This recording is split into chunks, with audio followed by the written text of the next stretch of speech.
Le Nigeria est confronté à une hausse des prix des denrées alimentaires qui affecte le niveau de vie de la population. La Banque mondiale estime que l'inflation pourrait faire basculer 7 millions de Nigérians supplémentaires dans la pauvreté cette année.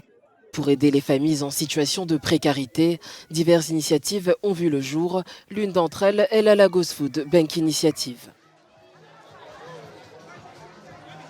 Ce que nous faisons ici est une sorte d'assistance de première ligne à tous ceux qui sont proches de l'insécurité alimentaire. Nous allons d'une commune à l'autre en établissant le profil des familles, leur niveau de vulnérabilité, leur pouvoir d'achat, leurs revenus. Nous essayons de voir comment nous pouvons intervenir pour aider à combler le manque. Si vous observez la situation actuelle du pays, les prix des denrées sont très élevés. Certains bénéficiaires réclament l'aide des autorités, estimant que le gouvernement doit assumer ses responsabilités envers les citoyens.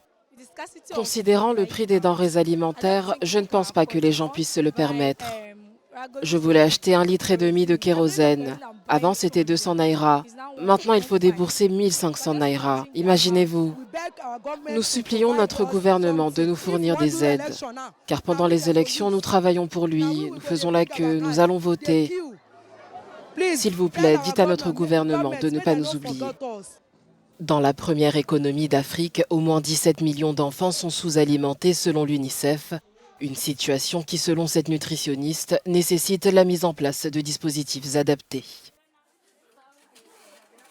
Le gouvernement peut donner des moyens aux centres de santé primaires afin qu'ils puissent s'attaquer efficacement à la malnutrition au niveau local. L'insécurité alimentaire a un rôle important à jouer dans la malnutrition.